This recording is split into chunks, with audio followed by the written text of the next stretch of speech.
baru ni.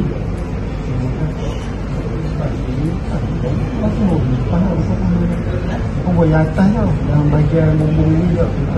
Yang atas dia tu dalam 16 dia dah tahu kan.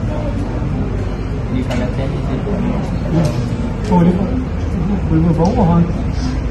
Oh dia pun tak tahu ni. di atas ni. Oh Di kawasan dah di bawah ni. sini. Di sini. Oh di semua. Itu kan sini mana? Buat di sana. Naratif kita boleh buka. Cara ni dah pukul. Duduk.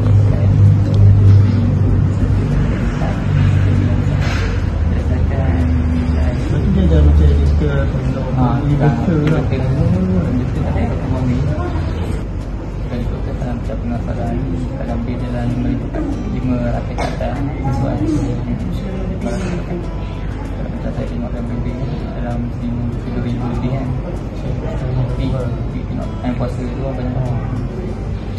Assalamualaikum warahmatullahi wabarakatuh. Kamu nak tanya bila dah pasang solar kat masjid ni, apa bil bulanan yang dapat dijimatkan dalam sebulan? Okay, berdasarkan perkiraan kami, jumlah tenaga elektrik yang dapat dijimatkan dalam sebulan dalam 172.28 kWh. Lepas tu dalam sebulan tu boleh jimat dalam 255.54 sen. Macam bil RM1,000 dapat dijimatkan 200 bil. Ya.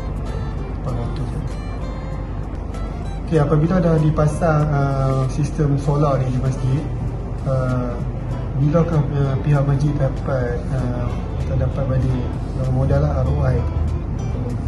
Saya kira ni dalam 10 tahun 10 tahun boleh balik betul? daripada kos yang kedua ni dengan jumlah elektrik yang berbeza. So kalau dalam 30,425 untuk pulangan ni dapat balik pulangan 10 tahun.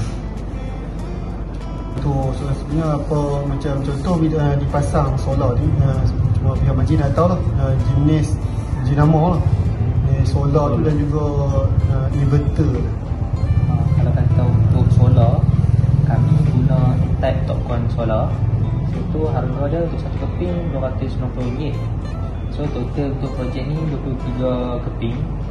So total dia RM6,670 Malaysia. So untuk inverter pula, kita cuma pakai satu inverter saja. Jenama dia Huawei Sun 2000. So harga dia RM19,750 Malaysia. Jadi apa minta Ustaz tentang projek kami lepas kami pasang solar tadi? Setelah mendapat maklumat dan juga maklumat yang berkaitan dengan solar ni, jadi pihak masjid merasakan sangat berbaloi dan dia untuk long term tu sesuai lah, dan untuk menjimatkan bulanan lah, bil semua lah, penjimat kos dan juga untuk kita kata ke arah untuk kelestarian green.